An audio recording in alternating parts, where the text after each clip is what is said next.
A fiery horse with the speed of light, a cloud of dust, and a hearty hi-yo Silver, the Lone Ranger.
With his faithful Indian companion Tonto, the masked rider of the plains led the fight for law and order in the early western United States.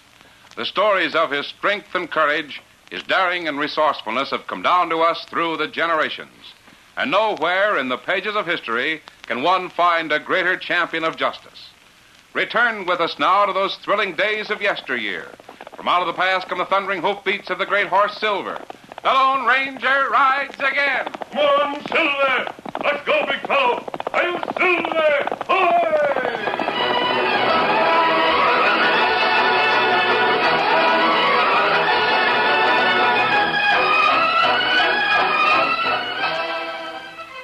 It was hot, without the slightest trace of a breeze in the Lone Ranger's camp near the valley town of Garner's Pass. The masked man had planned to stop there with Dan Reed and Tonto, only long enough to rest and graze the horses. But fate had changed his plans. Dan Reed had been struck by illness. Chills and an increasing fever failed to respond to Tonto's Indian remedies. Dan's flushed face grew hotter and drier with each passing hour. His parched lips cracked. He murmured almost constantly, but his words had little meaning. Tonto, don't put any more wood on the fire. Dan, there's no fire. It's the branding irons. They hurt me. Oh, him not know what him say. Him, me put another cold cloth on him. Let me have it, Kimasabi. The fire. Let me put this on your face. Dan, it'll help. The heat.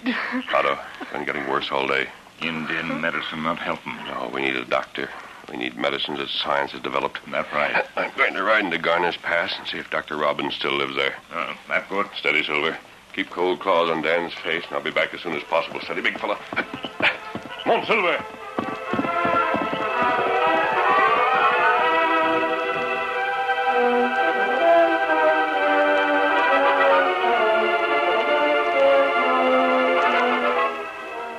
Dr. Robbins was a tired old man. The demands on his strength had been heavy. His face was lined, and his expression was one of worry as he sat next to his wife, listening to the young man who had come to his home. You don't have to take my word for it, Dr. Robbins. Any other mining man will tell you the same thing. There's no chance that you've made a mistake? No. Dave Nash knows his job, Mary. If he says Powder Hill has no gold, well, that's final as far as I'm concerned. Well, I wonder if Jacob Arnold knew the land was worthless when he sold it to us. Jacob Arnold? Yes. Don't tell me you bought Powder Hill from that crook. Crook? Dave, why do you call him a crook? Oh, Doc, why didn't you send me to inspect that land before you bought it? Well, the circumstances. Circumstances? Mr. Arnold's son was down with that terrible fever, and the doctor saved his life. You see, Dave? Oh, I see. Arnold told me he wanted to show his appreciation. He said he would sell me Powder Hill at a very reasonable figure. What did he call reasonable? Well, it was a lot to me. $5,000. Oh, that ornery crook. It was all we had. Took all of your savings, huh? The way he talked about doing the doctor a favor out of gratitude, there was no reason to suspect him. He made us think the Powder Hill was one of the best pieces of gold-bearing land around here. By thunder, if I was you, Doc, I'd take a 6-gun and persuade Jake Arnold to hand back that cash and take back his gratitude. I'm not good at such things, Dave. Oh, he's left town anyway. I should think he would, the double-distilled crook. I wish there was something I could do for you, Doc. There is, Dave. Just forget the whole matter. Well, there is something else you can do. What's that? Go along so the doctor can get some rest. He's had so many people to take care of these past weeks. Oh, sure. Sure, I'll clear out. It's the same every year at this time. The doggone fever hits this valley like a scourge. I'll get going so you can rest while you've got the chance.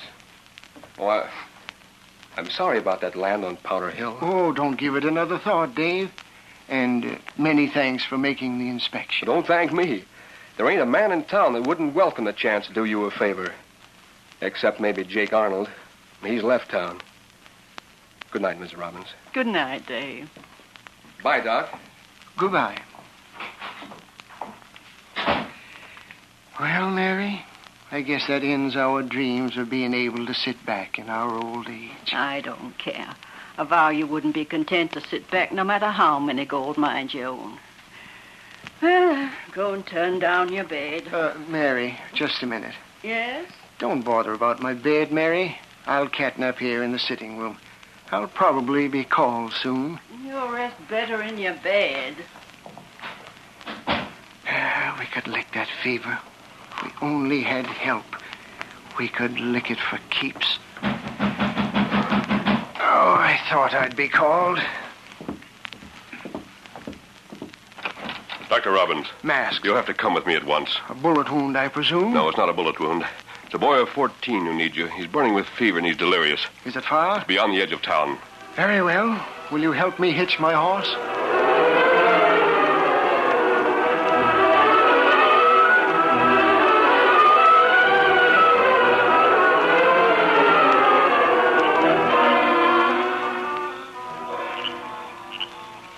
There now. Keep this cup of medicine. Try to make him swallow some of it each hour. Very well, Doctor. This boy's case is well advanced. By morning, you'll know whether the fever will be broken by the medicine. And if it isn't? Let us hope that it is. Oh, get the Lone Ranger. He'll take the fire away. What's that? The Lone Ranger. Get the Lone Ranger. Now I understand the mask. The Lone Ranger. You came to help us, Doctor, even though you thought I was an outlaw. I hope the lad makes it. Is there nothing more that we can do? Do just as you've been doing. Doctor, you said the fever was spawned by the Devil's Bog. Yes, I've studied it for 10 years, and I'm certain that it's caused by mosquitoes that breed in the bog. What is the Devil's Bog? It's a swamp that breeds every species of bug and crawling thing. It's a reeking mess of weeds and stagnant water. Can something be done about it? I doubt it. The people would rise as one to fight savage Indians, but they can't seem to realize that disease is just as dangerous an enemy. Can the bog be drained? It could be filled in. It would be a great task, but if enough people pitched in, it could be done. Have you told the people in town what should be done? Told them. I've told them 100 times. I see. You want water, Dan? Get the Lone Ranger. He'll help me. Poor lad, calling for help in his fight. I, too, feel like calling for For whom? someone who might succeed where I have failed.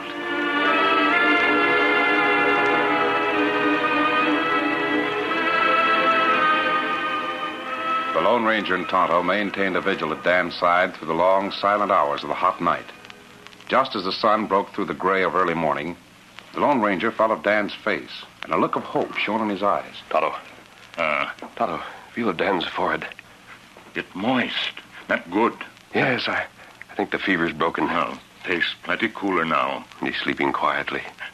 Now, Dan, get well.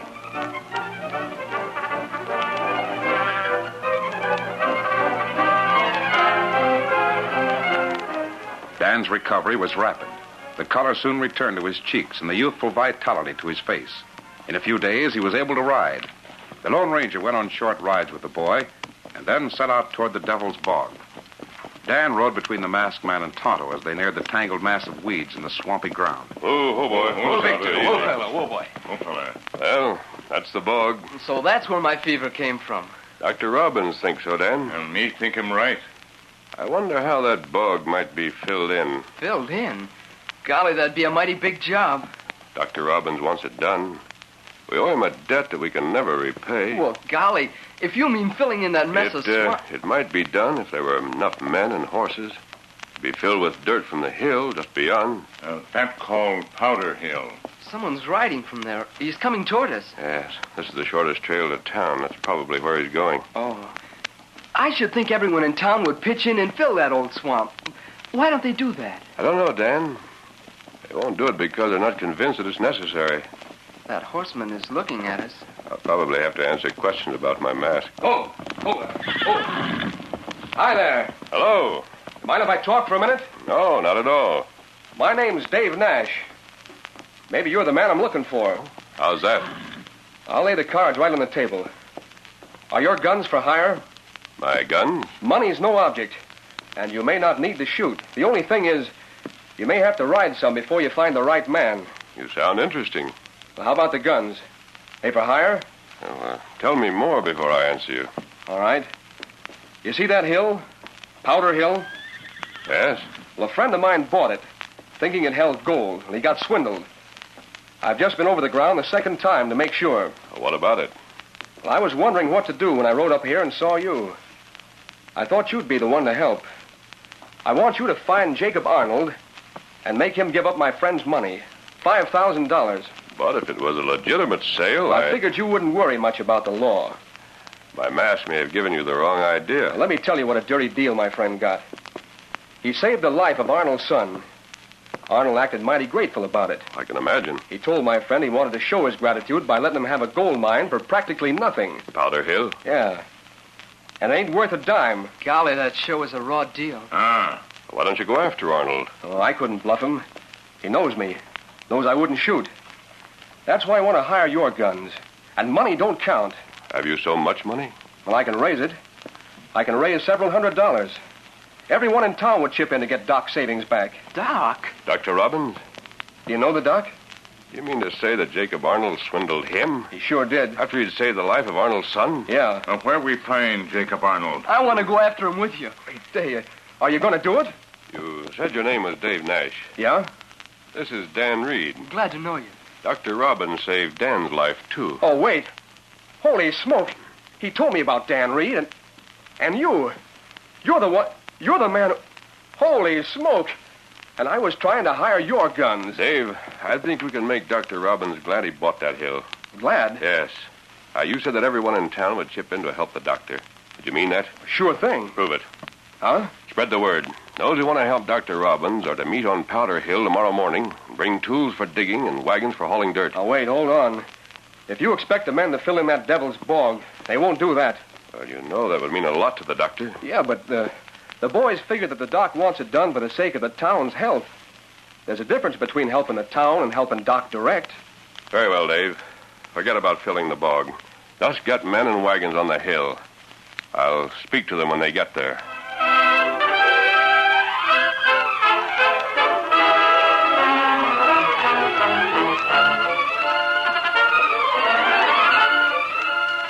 The curtain falls on the first part of our Lone Ranger story. Before the next exciting scenes, please permit us to pause for just a few moments.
to continue our story.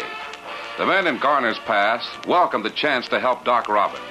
100 men and nearly as many wagons gathered at the base of Powder Hill, where Dave Nash met them. In as few words as possible, Dave told the townsmen how the beloved old doctor had been swindled by Jacob Arnold. There were heavy frowns and angry mutters on all sides. Doc Robbins of all people. Jacob Arnold's a skunk. What can we do about it? We ought to get a hold of Arnold. Dave, are you sure of your facts? Well, yes. I've been over every part of this hill. Jacob Arnold should be strung up. Now, boys, that's out of the question. Doc Robbins wouldn't stand for that. I guess Dave's right. Well, where's Jacob Arnold now? Didn't he leave town? Yeah? Pulled out a few days ago. Well, he didn't leave permanent. He's still got some holdings around here. The chances are he'll be back. Poor Doc Robbins. He don't deserve that sort of treatment. Hey, Dave, why'd you bring us here? What are we going to do? Well, that, gents, is something I can't tell you. Well, you're the one that told us to come here. I told you to come here with your wagons and digging tools. But I don't know what's to be done. Oh, wait, listen to me, boys. In the past few minutes, while I was telling you how Doc Robbins got swindled, a man rode up behind you in your wagons. He'll tell us the plans. Who is? There he is. He's wearing a mask and sitting on that white horse. Masked? Who is he? What's the idea? It's a mighty fine horse. Hey, mister, who are you? Why are you wearing a mask? Why are we up here? What's up? Just a minute. Easy, fella. Easy. Steady. I'll answer your last question. I'll tell you why you're here. But first, I want to tell you about something that happened in another part of the Gold Hills. What's the idea? We don't need digging tools to listen to a story. No. I think you'll need the digging tool before you leave. Let's have the story. Well, a man who must have been a lot like Jacob Arnold owned some land that he considered worthless. He salted it by shooting some gold dust into a patch of dirt and sold the land to a trusting newcomer. Sold it mine, eh? It's an old trick. I heard about that. Well, for a few days, the swindler felt pretty good about the sharp deal. He bragged about the way he outwitted the newcomers and celebrated in a pretty big way. Then something happened that made him the most miserable man in town. What happened? The man who bought that salted land started digging. He tunneled into the side of the hill, and when he'd gone a few yards, he hit pay dirt. Yes, he struck a thin vein of real gold. As he progressed, the vein grew wider and richer, and he hired men to help him dig. He started another tunnel and followed the vein downward until he found the mother lode. He hired more and more men and brought in machinery. He was one of the richest men in the state. I've heard about that critter. So have I. It was in Washoe County. And it served the swindler right. Hey, wait a minute, mister. Yes? Are you hinting we might find pay dirt for Doc Robbins if we tunnel into Powder Hill? I doubt it. There's no pay dirt in this hill, I'll guarantee that. What are you getting at, mister? Why'd you tell us that story? Here's the point. When the swindler learned that gold had been found in that land, he tried to call off the deal. He did everything he could think of to make the Easterners sell the land back to him. He offered double the price. Then he doubled that offer. Now, men, what do you think Jacob Arnold would do if he thought Doc Robbins had bought a real gold mine for $5,000? He'd go local. He'd try to get his land back. He'd make Doc an offer. Yes, that's what I thought. Oh, wait a minute, I get it.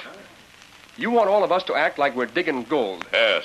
I want Jacob Arnold, wherever he is, to hear that a score of men are tunneling into Powder Hill. You think he'll come back when he hears that? What do you think? He'll come back on the fly. You bet he will. You men will have to do a lot of digging, and you won't get paid for it. We're doing it for Doc. Who cares about pay? Let's start digging. We'll tunnel till this looks like an anthill. You bet we will. Throw out the tools, spread out the wagons, boys. Let's let daylight through the other side. Come on.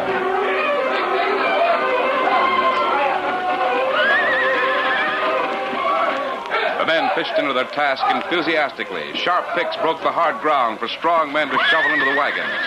As soon as one wagon was filled with dirt, it moved away to make room for an empty. The heavy loads were hauled downhill and dumped where the land was low. By nightfall, half a dozen tunnels had been started in Powder Hill.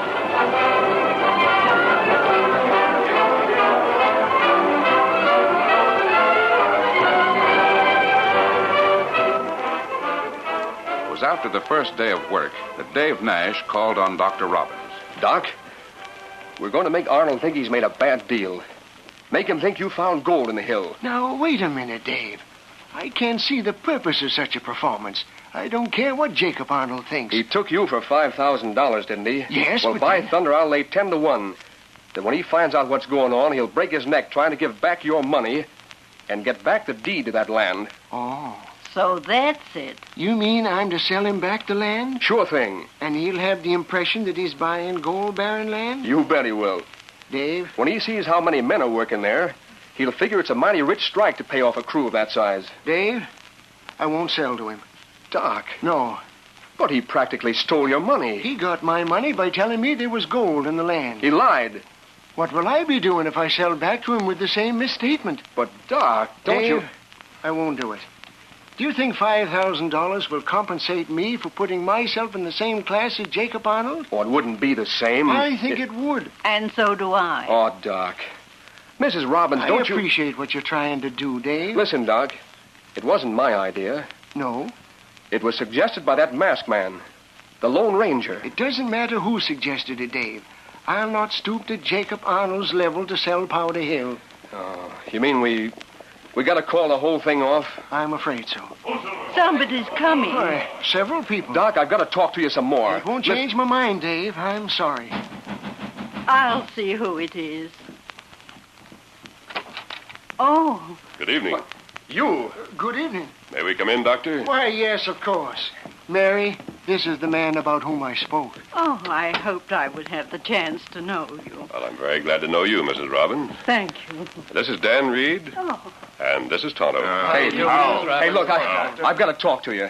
The Doc's against everything. Have you been telling him the plans, Dave? Yes, and he's against... I came here to do that myself. I'm sorry. I do appreciate the efforts, but... Dr. Robbins, may I speak to you alone in the next room? Well, yes. I'd better come along. You'll need a lot of help to change Doc's mind. You better stay here with Dan and Tonto. We'll not be long.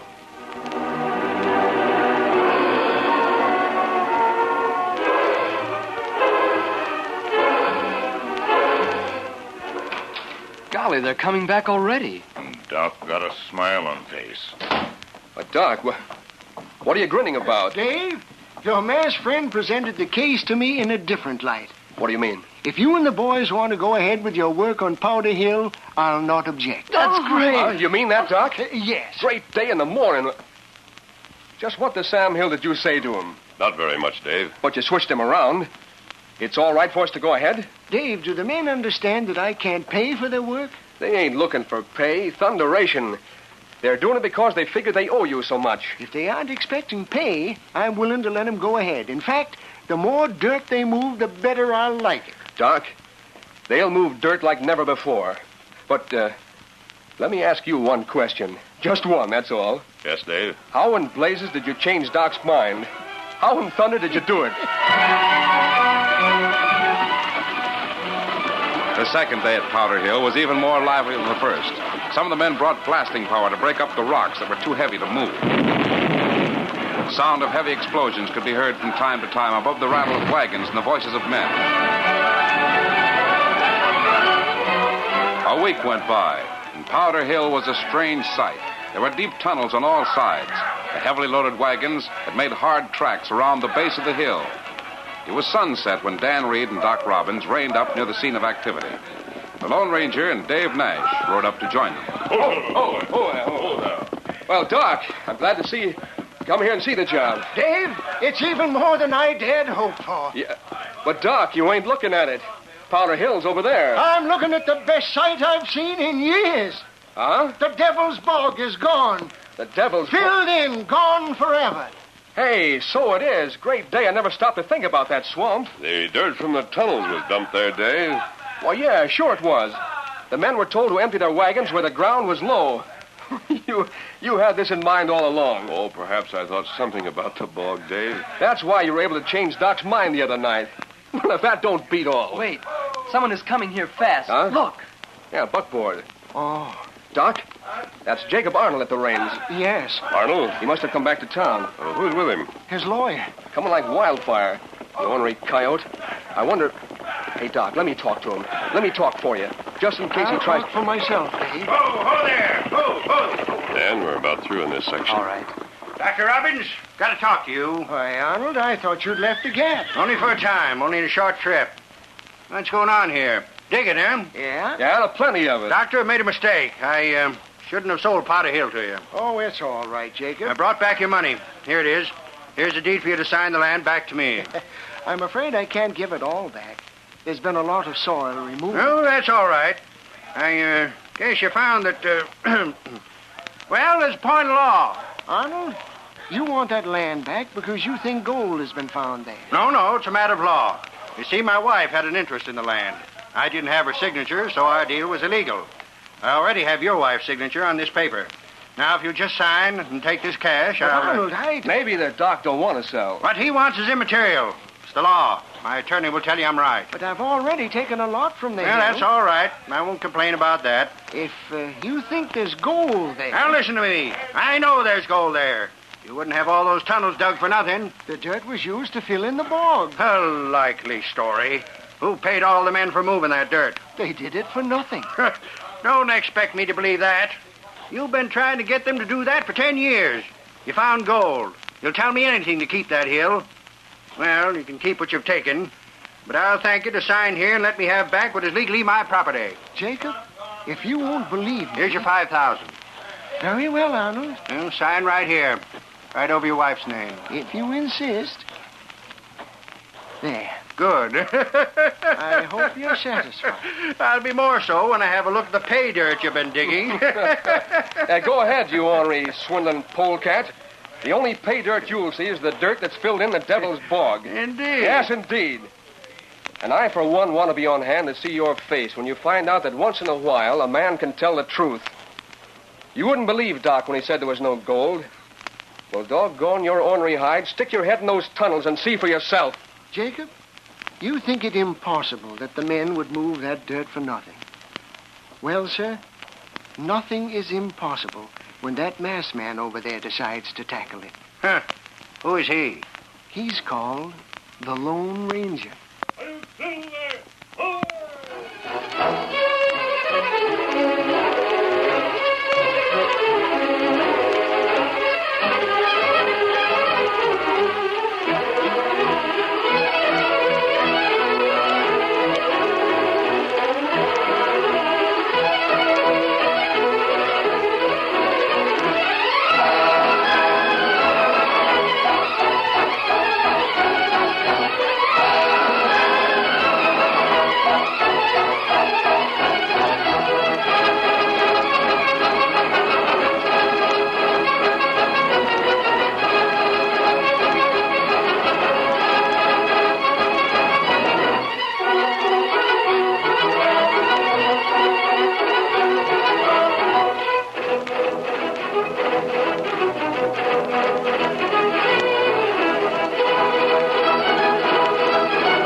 The story you have just heard is a copyrighted feature of the Lone Ranger Incorporated.